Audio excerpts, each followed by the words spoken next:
Upravo su pri kraju završnih radova na izradi našeg projekta koji smo radili evo već 2 mjeseca i koji se zove Savremeno upravljivo porodično imanje, a koji pripremamo za takmičenje koje će se održati prekstra u našoj školi.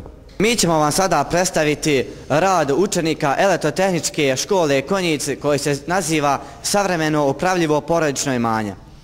Porodično imanje posjeduje više objekata za ugodnost življenja.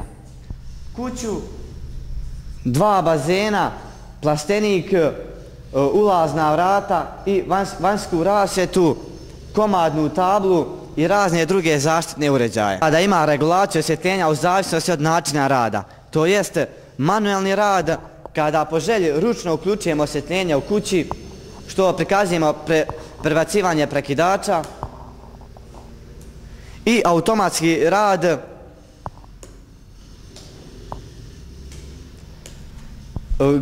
gdje se regulacija osvjetljenja vrši u zavisnosti od količine svjetlosti. U kući se isto tako nalaze i solarne ćelije. Klima, to jest ventilator, se uključuje ako ima dovoljno količine svjetlosti, što prikazujemo prebacivanje prekidača.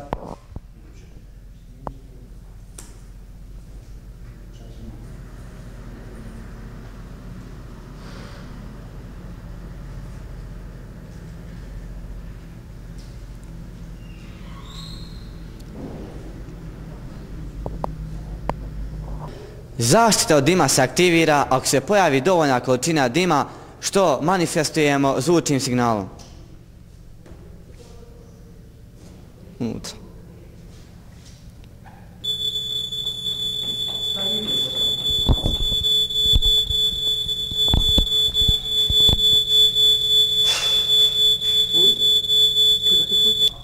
Vanjska rasvjeta se aktivira u zavisnosti od fotosenzora, izuzev u vremenskom periodu od 8 do 16 časova. Međutim, mi smo u ovom periodu uključili radi demonstracije rada.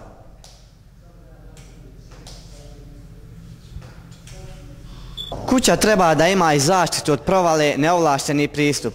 To jest, ako se otvore vrata, a vlasnik na imanju nije potvrdio prisustvo, to jest identifikaciju, uključuje se zvučni svjetlosni signal.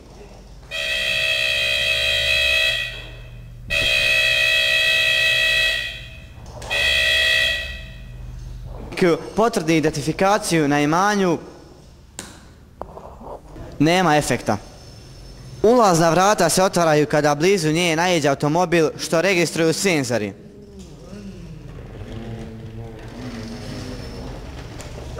I vrata se automatski zatvaraju posle određenog vremenskog perioda. I na samom kraju priključak motora ostane u beznaponskom stanju. Isto to se dešava kada automobil se vraća sa imanja.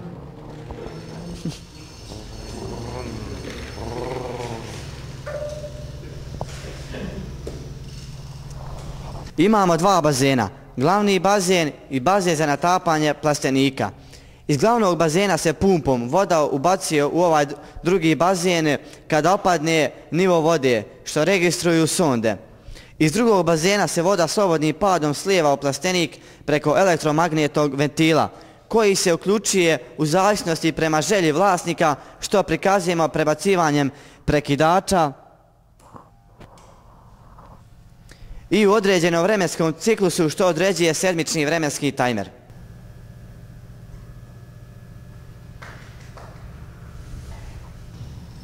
Regulacija nivoa vode radi na principu promjene provodnosti vode. Jedna sonda je zajednička, druge dvije određuju minimalan i maksimalan nivo vode. Mi ćemo sada demonstrirati uključivanje pumpe na taj način što ćemo podići 2 sonde, da ne bi čekali puno vremena jer voda ide kap po kap.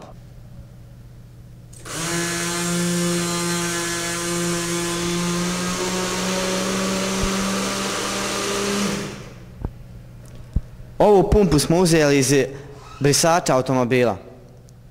U toku ciklusa zalijevanja ventil radi 9 sekundi dok 4 sekunde ne radi. Nivo vode se uvijek održava na rasponu označenom na bazenu, to jest minimalan i maksimalan.